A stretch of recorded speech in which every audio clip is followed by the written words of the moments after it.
Let's talk about healing. Many of us are among what I call the walking wounded due to unhealed or unattended or underhealed sorrow that we carry within us.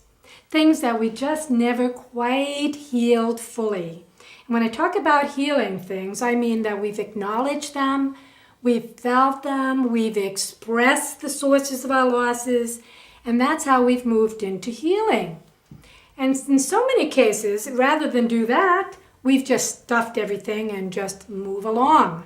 And when we do, these unhealed sources within us, they start dictating how we feel, they start dictating what we do, they drive us.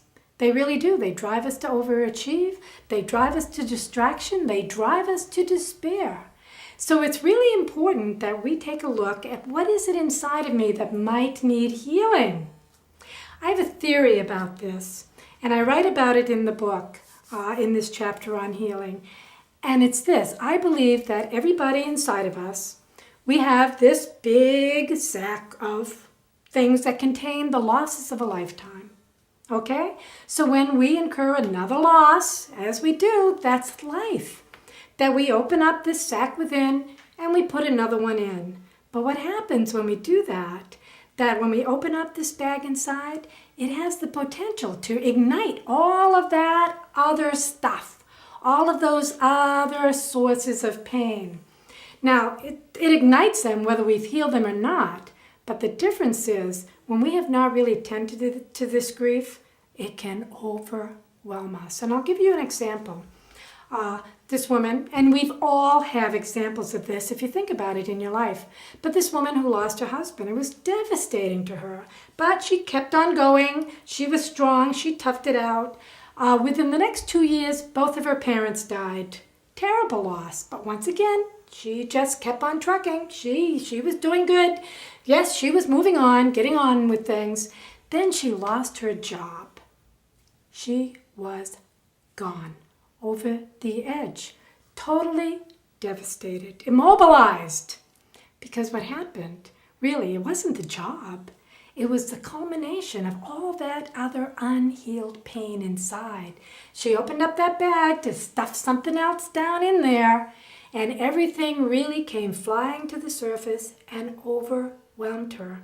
This happens all the time. I see it all the time, especially in coaching.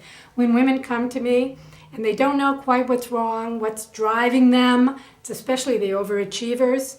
And then when we really take a look at what's happened to them in their life, we uncover these sources of unhealed or underhealed or unattended sorrow. So what I'm going to do today is just to give you one little suggestion, and that is most times the reason we don't heal our sorrows or our losses is because we don't give ourselves permission to do so. Honestly, we don't. We think we're not supposed to. It's a waste of time. Healing? Are you kidding me? I have things to do in life. I can't be bogged down with this. I don't like to feel bad. It makes me look bad. But the truth is to just give ourselves permission to heal. I cannot tell you how many women have come on retreat and they've gotten permission to heal and it changes their life. See, healing is essential for wholeness.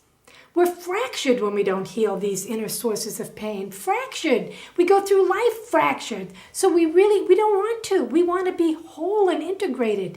And healing is how we get there. Healing is essential to wholeness. I'm Betty Hill Krausen, thejoyisinthejourney.com.